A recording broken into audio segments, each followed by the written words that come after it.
Defiant and angry, it's been a week of self-preservation for President Trump. What's his strategy as Democrats advance their impeachment inquiry?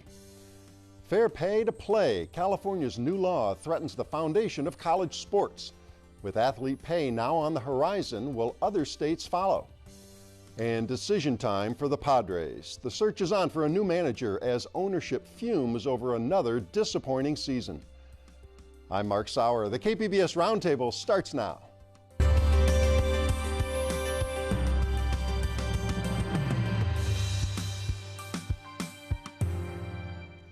Welcome to our discussion of the week's top stories. I'm Mark Sauer, and joining me at the KPBS Roundtable today, Matt Hall, editorial and opinion director for the San Diego Union-Tribune, San Diego sports journalist and author Jay Paris, and KPBS reporter Matt Hoffman.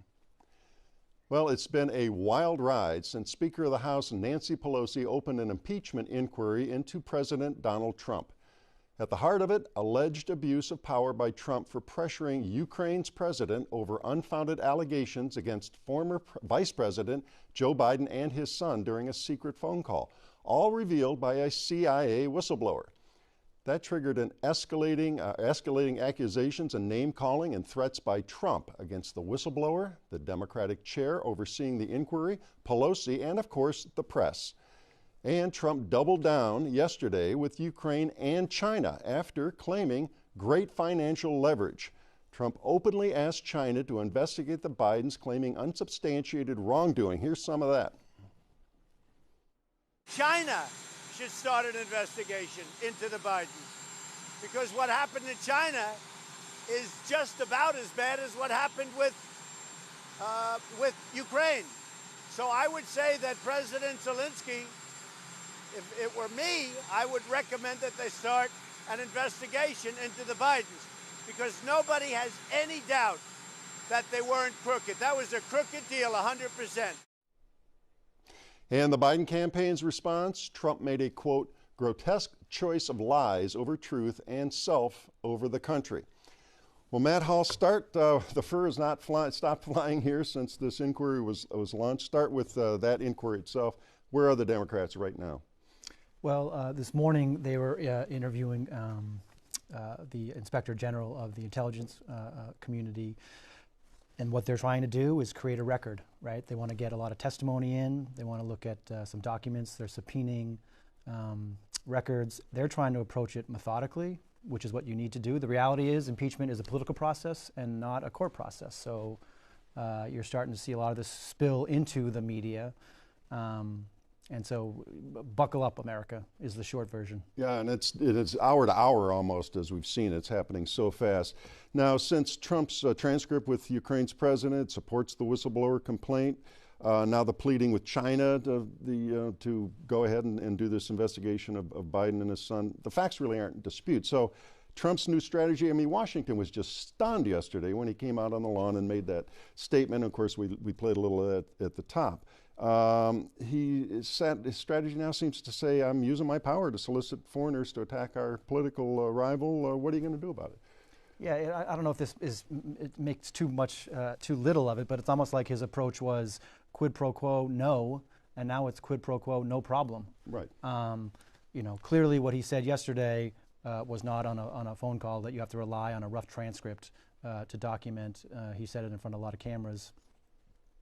It's an interesting approach by him. He clearly thinks it's his absolute right, as he tweeted, I think it was last night, that he can investigate what he deems corruption.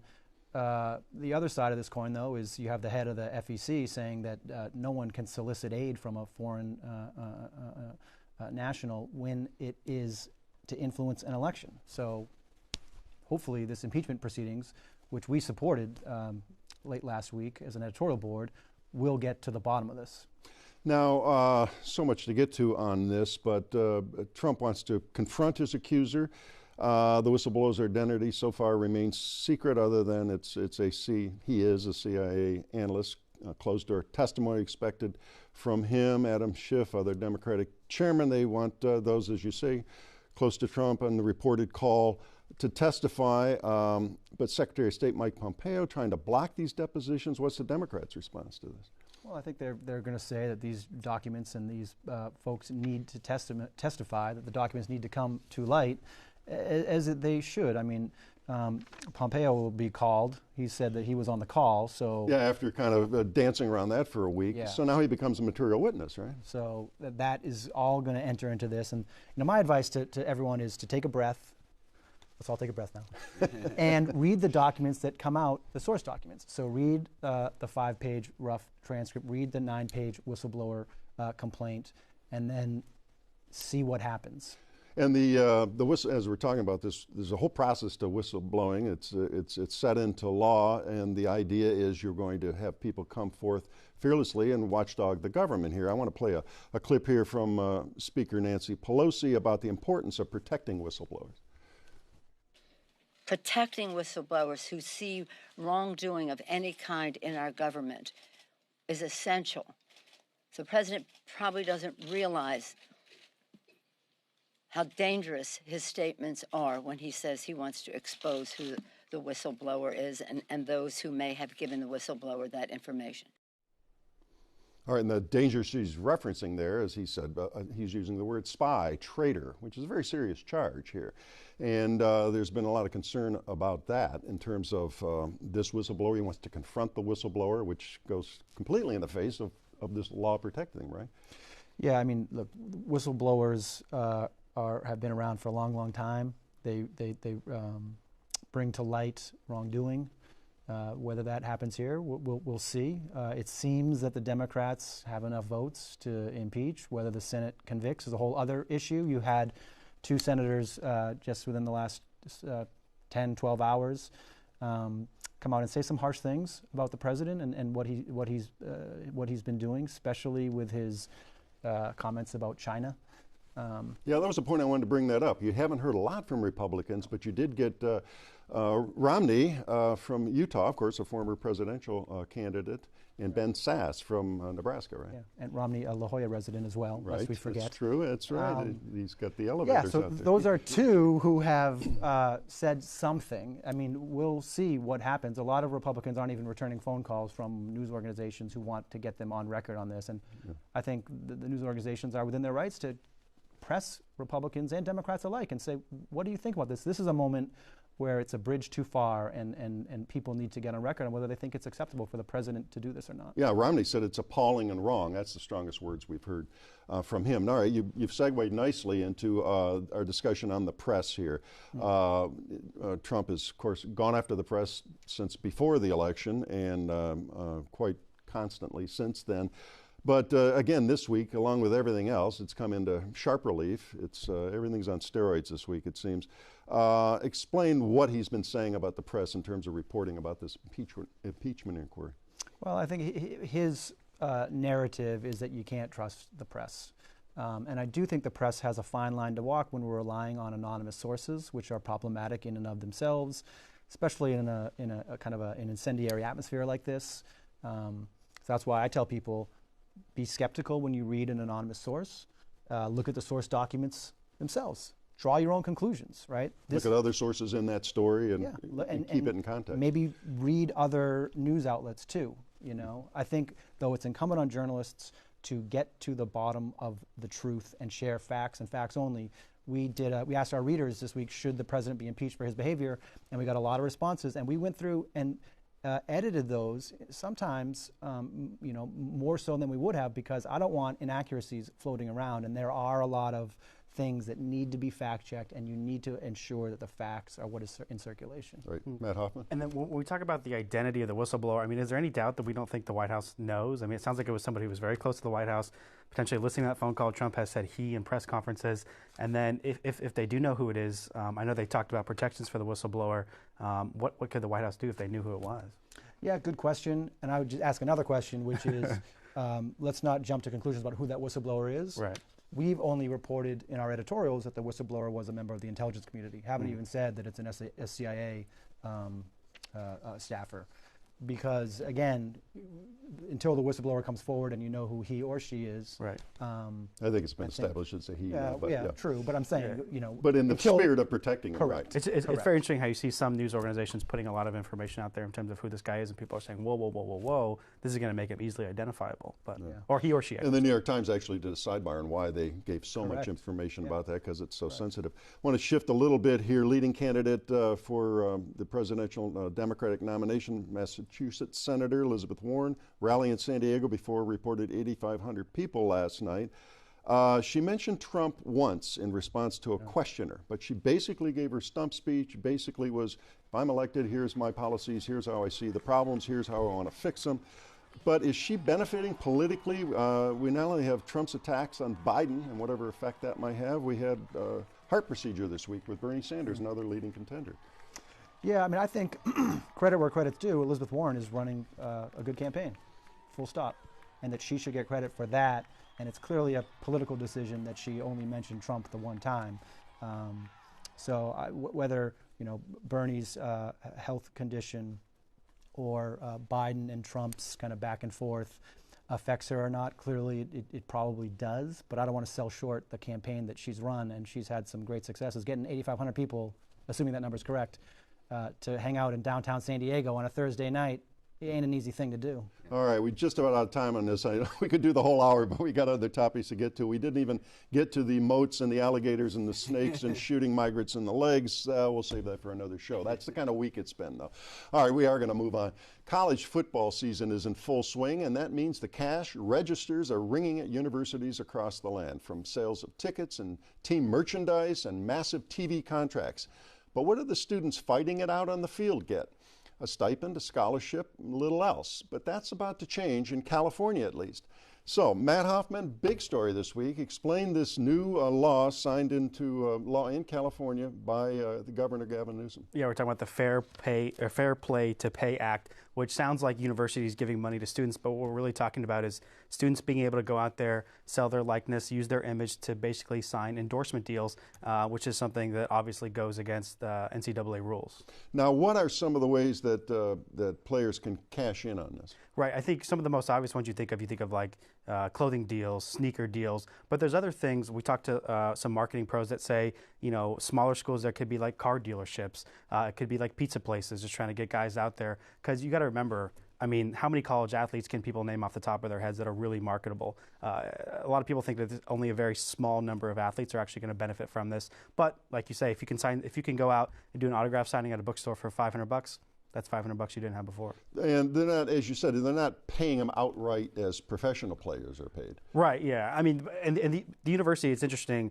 John David Wicker, the athletic director for San Diego State, they did a media availability this week talking about this. He doesn't agree with how the state did this, basically kind of forcing to bring NCAA to the negotiating table.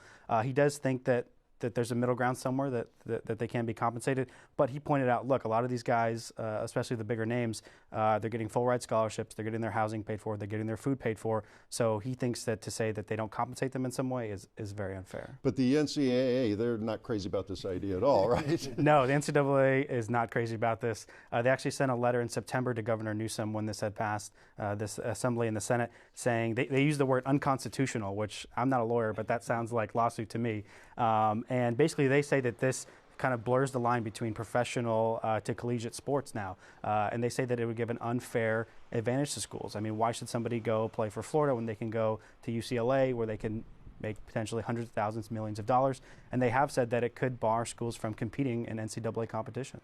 And Jay, this has been a long time coming because we had this lawsuit with Ed Bannon. I won't get into the whole details there, but it was successful. Former players saying, look, they're making all the big bucks here. There's billions at stake. Why don't we get a little taste of that, at least the star players? Because a lot of these guys, I mean, less than 1% ever go on to play pro sports and get paid in football and basketball, the big sports. Right, and they're, a lot of them are sacrificing their bodies as well. And you talk college football, and people are going to see those players. Dabo Swinney makes $9 million a year, which is almost as much as Nick Saban in Alabama, $9.4 million. But they're not going to go see Dabo Swinney play. They're going to go see those players. And I understand that the argument from the NCAA, of course they're arguing because they've got a big old stack of money they've been sitting on for 100 years. They don't want to divvy it up. I just look at it, if there was a really smart computer gal or mathematician and came to San Diego State on a scholarship. And while she was here, she created an app that lets you track your investment or balance your checkbook, whatever. I'm sure it's already out there. And if she went out and sold that app, are they saying because she's on scholarship she can't recognize her hard work? So, I think it's a fine line. The NCAA to say that they're not going to include the California in their competition is a complete joke. Too many eyeballs, too much money. That's not going to happen. So, we heard the same argument when Title IX came around, that it was doomsday and all college athletics were going to be ruined. Not going to be the case. I say pay the labor. That's what I say. And they got 3 years till this kicks in. Yeah, right? yeah. This doesn't come in until 2023, so like so 3.5 then maybe years, they work something out and get They'll some work negotiations right. going. It's also interesting how, like your scenario, you talk about like someone builds an app, they're on an engineering scholarship. Right. The school would usually kind of glorify that person and say, oh my goodness, look, they probably put them on their website and say this person's doing great. Right. If an athlete does that, it's almost criminal. I mean, the schools look at him like, what are you doing? Well, speaking of athletes, it's a nice segue. You interviewed some folks this week, got some reactions. You mentioned the press availability. Set this up for us. Who are the players? And we're going to play these bites. Yeah, we had a chance to talk to 2 SDSU football players who were at the Athletics Weekly press conference that they had, Luke Barku and Parker Bodwin. Parker Houston. Okay, let's hear from them. It would make you ineligible to play for certain championship games and like bowl games or whatever. So I think if the circumstances were different as far as that aspect, then it would be a good idea. But until then I disagree with it. We're here most of our days. We're here for 4 or 5 years, and it's a lot of our life and things like that. So it's hard for a lot of us because we don't have the opportunity to get a job, and so we really can't start earning our savings and things like that and building it up. So I think it's maybe something that is definitely going to benefit student athletes. All right, Matt Hoffman. And, we had a chance to talk to Luke Barku a little bit more, who said, universities are making millions off of us, off of our brand name, and he feels that they should be able to get a piece of the pie, too. I think it's also worth pointing out, too, that not all universities are making money on sports. I mean, some schools, I think San Diego State only makes money on their football and their basketball program.